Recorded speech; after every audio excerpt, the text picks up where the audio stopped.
E aí, eu sou o Léo e sejam bem-vindos ao canal Supernovas. Eu sei que muitos de vocês estão esperando o vídeo especial e esse vídeo já tem data marcada. A gente postou lá no Instagram o momento em que esse vídeo vai sair e ainda hoje a gente pretende colocar aqui o áudio desse vídeo como podcast para quem é membro do nosso canal. Vocês não perdem por esperar, esse vídeo vai ser sensacional. Eu quero muito ver a reação de todos vocês e a reação também das pessoas que chegarem através dele. De qualquer maneira, como eu disse também na publicação do Instagram do nosso canal, antes desse vídeo, é claro, não poderíamos deixar de falar do capítulo 1140, Scopper Gaban, porque afinal, além das teorias, a gente tem que dar continuidade àquilo que a gente acredita que vai acontecer nessa história nos capítulos que se seguem. E foi um capítulo interessantíssimo de se comentar. Então, sem mais delongas e sem mais enrolação, bora direto para review. Bom, esse capítulo foi um capítulo rápido, não teve grandes acontecimentos em relação à história, mas tem pequenas coisas que eu gostaria de comentar que pra mim, pelo menos, são muito relevantes. E bom, como os nossos reviews saem mais ou menos ali no fim de semana e o capítulo já tem saído há 2 ou 3 dias, é sempre bom ver o que o público tá pensando sobre tudo que aconteceu no capítulo, e principalmente sobre essas coisas que eu vou comentar ao longo dele. Tem 3 coisas muito importantes nesse capítulo que pra mim podem ditar algumas coisas sobre o futuro. Primeiro, as intenções do Scopper Gaban, é claro, afinal o capítulo leva o nome dele e tem algumas falas interessantes dele que a gente vai comentar aqui. Em segundo lugar, os planos de Dragon e o tal jogo que os Cavaleiros de Deus querem fazer, e por último, um certo dragão que aparece nesse capítulo. Bom, mas é claro, vamos do início. A gente começa exatamente onde o último parou, sobre Luffy e Gaban. Ele pergunta se eles não querem roubar a chave, o Gaban, e aí isso já irrita o Luffy. É muito engraçado como esses velhos e esses caras da época passada, da geração passada, parece que sabem lidar com uma criança como ninguém. Ah, Léo, você tá chamando o Luffy de criança? Você vai negar que o Luffy não é uma criança de 1,70? Mas enfim, ele consegue irritar o Luffy, deixa o Luffy provocado e aí ele desce pra ir tentar roubar a chave do Scopper Gaban. O Zoro lembra de uma fala muito interessante, que é a fala do filho do Gaban, que diz que o pai dele era um ex-pirata que não perdia para nenhum dos guerreiros gigantes. Isso chama a atenção do Zoro, e é muito interessante que ele lembre disso porque, bom, o Zoro gosta de pensar e ter certeza de quem ele vai enfrentar numa luta. Então se ele vai ajudar o Luffy, ele tem que estar ciente de quem é o inimigo. Luffy tenta pegar a chave na forma normal dele, usando as próprias mãos, e não consegue. Ele tenta e o Gaban foge. Ele fala até que tá com pressa porque ele quer voltar pro banquete e soltar logo o Lock. E bom, eu queria comentar já sobre questão de nível de poder. Eu sei que muita gente adora esse assunto em One Piece, eu particularmente não gosto muito. Eu acho que o Oda realmente cria certos níveis ali para os personagens dentro da história. Por exemplo, por Gaban ser um ex-membro dos Piratas Roger, você não espera que esse cara vai ser fraco, nem que ele vai apanhar pro Luffy facilmente ou que o Luffy vai ter uma grande superioridade sobre ele. Ele era do bando do Rei dos Piratas, o bando mais infame e mais poderoso que a gente conhece da história, até porque foram eles que derrotaram Zebek. Teve uma ajuda do Garp? Teve, mas de qualquer maneira, são homens muito poderosos. São esses níveis que o Oda cria dentro da história. Por exemplo, um almirante, você não espera uma luta ruim, ou não espera que o cara seja fraco. Ele coloca esses títulos para que seja mais fácil a gente entender os níveis dos personagens que o Luffy está enfrentando. Porém, todavia, entretanto, na prática, não é bem assim que funciona. Tudo vai depender de como Oda quer fazer na narrativa dele. Se ele quisesse mostrar que o Luffy tá no nível de um pirata Roger nesse momento, o Luffy ia peitar o Gaban facilmente. Só que a intenção do Oda nessa cena não é essa. A intenção do Oda é fazer uma interação entre o Luffy e o Gaban e mostrar que o Gaban, apesar de velho, ainda é um cara muito poderoso. Esse capítulo dá qualquer indício de que o Luffy no Gear 5 venceria o Gaban, ou pelo menos daria uma luta muito boa entre os dois? Não, porque o propósito narrativo do Oda nesse momento não é esse. E na verdade, poucas vezes na história foi. A não ser, claro, quando o Luffy realmente enfrenta um vilão no 1 a 1. Então o que deixa claro pra mim é que ainda fica nebuloso dizer se o Gaban tá num nível que é um abismo entre ele e o Luffy, ou se o Luffy realmente já tá no nível de um pirata Roger com extrema facilidade, até mesmo na sua forma normal. Já que ele, bom, no fim já apela pro Gear 5 e é isso aí. Eu vou simplificar o que eu tô falando. Se o Oda quisesse mostrar nível de poder de fato e mostrar velocidade, ataque, poder, haki, o que fosse, ele ia fazer o seguinte, mais ou menos como é em Dragon Ball. Luffy ia chegar, na forma normal ia tentar pegar a chave, não conseguiu, Gear Second. Não conseguiu, ia tentar na força, Gear Third. Não foi suficiente, Snakeman, Gear 4. Beleza, esse velho é mais forte do que eu pensava, Gear 5. Entendeu o que eu quero dizer?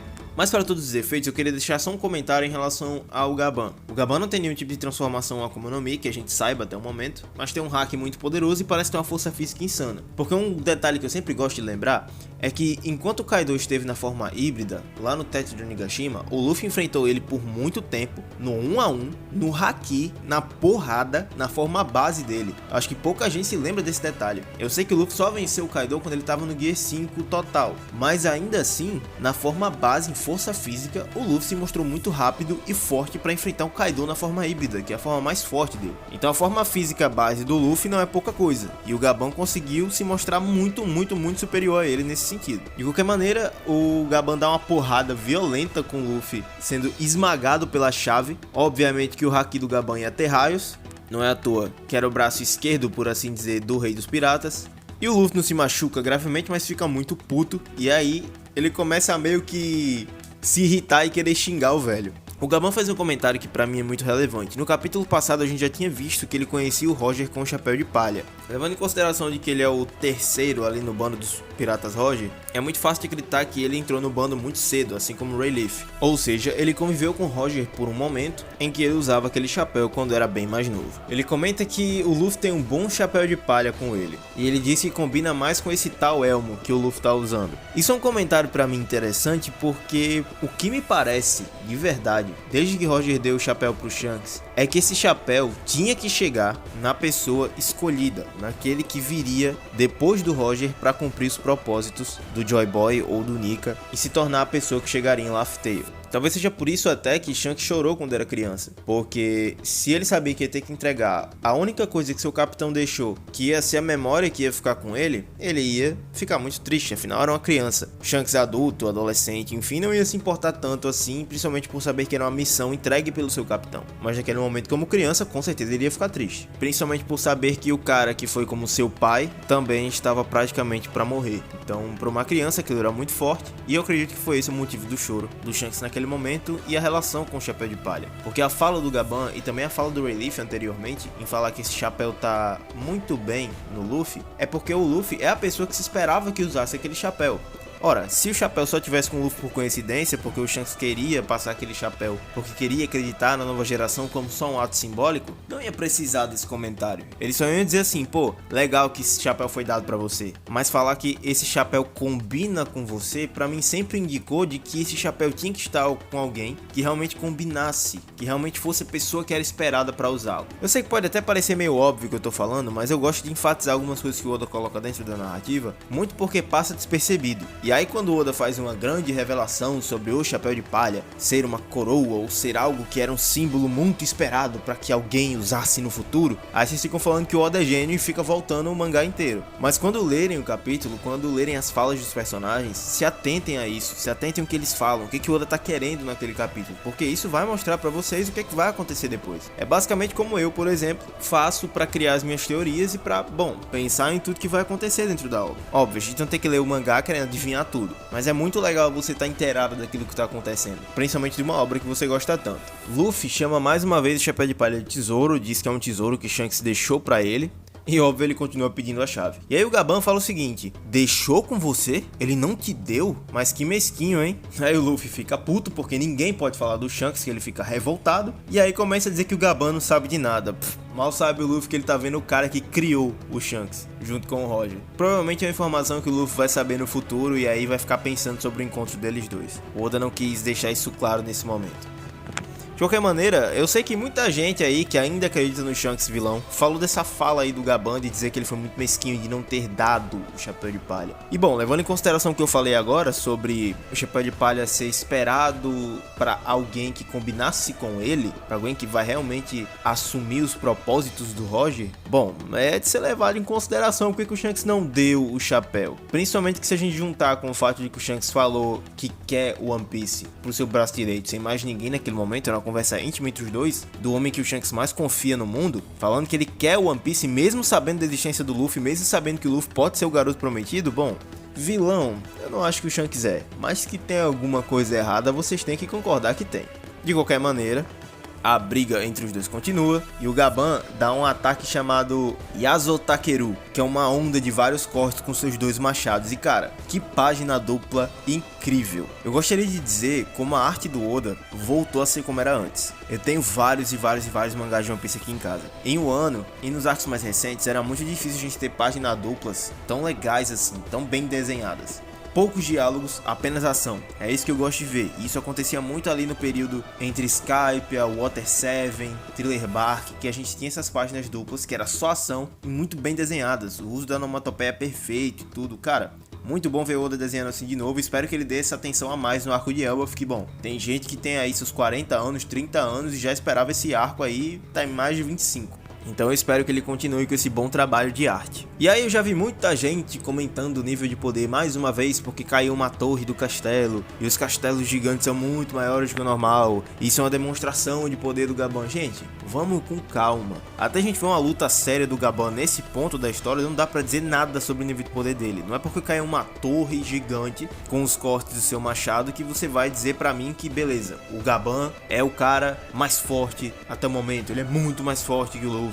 Não vamos por esse caminho, vamos esperar o que a história vai nos contar. E de qualquer maneira, aquela história que ele corta montanhas, isso, aquilo, outro, pra mim, é muito verdade. A maioria dessas lendas se tornam realidade. Muito se falava do Garp, de que ele talvez não era esse cara tão poderoso, que ele não aparentava. E aí ele velho, chega em Hashinozu e com um soco que parece uma bomba atômica, deixa todo mundo de queixo caído. Então vamos esperar o que a história tem pra contar e depois a gente debate essas coisas. De qualquer maneira, o Zoro impede que o Luffy se machuque nesse ataque também. E aí o Gaban já olha e diz, bom, ele tem uma boa tripulação. E é interessante que ele pensou isso, porque é um pensamento que é recorrente entre essas pessoas que esperam o Luffy. Eu já tinha comentado naquele vídeo da teoria dos arcos que assim como no início do caminho temos Crocus e ele vê que o Luffy tem uma boa tripulação e que ele parece ser a pessoa que o Roger esperava. Depois temos o Rayleigh aparecendo para guiar o Luffy, para treinar o Luffy, para preparar ele para o novo mundo. E também fala que o Luffy tem uma tripulação e tanto. E agora ver o Gaban agindo dessa maneira e falando isso é mais uma prova de que realmente esses piratas estão estrategicamente colocados no mundo para esperar o garoto passar. Oden era para estar em Wano para esperar o Luffy. Ele mesmo diz isso quando ele tá voltando de Laugh Tale. Ele diz que o Wano tem que estar pronto para quando o Joy Boy, entre aspas, chegar. Só que, bom, aconteceu um pequeno percalço no caminho que ele morreu. E aí ele não pôde ver o Luffy, mas de qualquer maneira o plano era para que ele estivesse lá, de qualquer maneira. Isso, por exemplo, me leva a crer que o Gaban vai ter um outro papel muito relevante dentro do arco. Não acho que o Oda botou ele aí só por curiosidade, por brincadeira. Afinal, capítulos atrás, se a gente voltar, a gente já tinha visto o Gaban andando em direção ao castelo onde o Luffy ia chegar. É óbvio que ele estava indo atrás da presença dos Cavaleiros de Deus que chegaram em Elbaf e acabou encontrando com o Luffy. Mas lá naquele momento já tinha tido uma citação a Louis Arnaud, falando de que Elbaf não é um lugar seguro para se ficar por muito tempo. Ele também diz isso nesse capítulo. Mas é claro que outro comentário muito relevante que Gaban faz é que é realmente uma forma branca quando o Luffy se transforma no Gear 5. Inclusive essa forma do Luffy Gear 5 ficou sensacional, tá? Os chifres, o machado, tudo. Isso pode ser duas coisas. Uma delas eu vi muita gente falar, que o Gear 5 tem outras formas, que o Luffy pode se transformar para outras cores e por aí vai. Mas a segunda opção para mim me parece mais interessante, que talvez existam apenas duas formas do Gear 5. Em uma, que seria a forma do Nika que quer a paz e a liberdade, é uma forma branca, e a forma do caos seria uma forma como sombras, como se o Luffy ficasse todo preto. Assim como é possível ver lá no mural e também como é possível ver no momento que o Nika ele é citado pelo Jarul. E aquele Nika que aparece para nós usa um escudo e uma espada, o que pode ser um indício simbólico, por assim dizer, de que aquele é o Nika do caos, aquele é o Nika que quer a guerra. Isso porque o Luffy, muitas vezes, até pelo próprio Zeff, lá no início da história já é citado como uma lança. E eu já falei aqui no canal da relação entre espadas e lanças, e que podem significar dois símbolos, um de liberdade e o outro de batalhas. Mas de qualquer maneira seria muito interessante se fosse dessa maneira, porque aí, em algum momento, por exemplo, poderíamos ver até o Loki assumindo essa segunda forma do Nika. Seria muito legal de se ver. Não sei o que o Oda quer trabalhar com isso, tenho muitas teorias sobre isso, mas vamos continuar aqui. Porque, bom, Gaban desiste da luta quando vê Zoro com raios negros e Luffy na forma do Nika partindo pra cima dele. Ele só larga as armas, desiste, e aí os dois caem igual bosta no chão. Obviamente, Luffy e Zoro ficam completamente putos porque eles queriam brigar, já estavam prontos pra isso, e que eles falam que não tem a menor graça o Gaban fazer isso. Mas ele diz, bom, a chave já é de vocês, o objetivo já tá na mão de vocês. E aí quando o Road tenta falar quem ele é, o Road manda ele não apressar as coisas. E o Gaban incita eles a procurar ele de novo. Isso se Elbaf ainda estiver segura. Mais uma vez o Gaban traz essa ideia que eu já comentei aqui. A primeira foi a citação do Louis Arnaud, depois foi essa de que Elbaf não vai ficar muito segura não. Isso pode ser pela libertação do Loki e claro pelos Cavaleiros de Deus, porque bom, eu tenho certeza que o Gaban já sentiu a presença de todos eles lá. Se Oda vai trabalhar mais sobre isso ou não é um mistério. Mas aí o Luffy e o Zoro falam que não querem ver esse velho de novo, chamam ele de idiota, e aí o Gaban se lembra do momento que ele teve com Shanks, que ele fala, bom, você acha que eu vou confiar nesse garoto tão fácil assim? E é muito interessante como nesse momento, se você ver esse pequeno quadro, parece que o Gaban tá numa casa de tamanho normal. Tudo bem, pode ser que ele tenha uma casa de tamanho normal em Elbaf.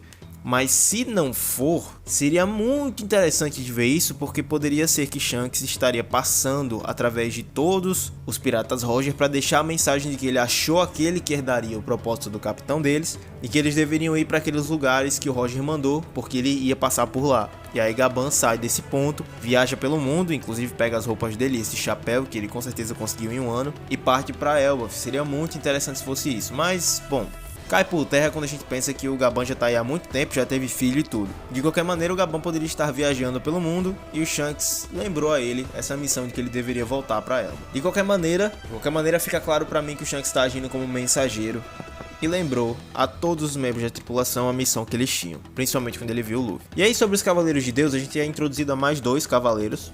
Um que veio e ainda tava de cueca em casa e criou até uma cena cômica junto com o dragão. Esses são Sam Sommers e Sam Killian. E eu acho interessante como muita gente já associou esse dragão a uma Akuma no Mi. Ele usa uma Akuma no Mi e tal. Mas por que ele estaria transformado antes de sair? Tudo bem que ele já tá preparado, ele tá vestido, tá com uma lança e tudo. E como o outro cavaleiro não estava tão preparado assim, pode ser que tenha rolado um aviso e o cara só não se preparou a tempo. Mas o dragão tem uma Akuma no Mi mesmo? Será?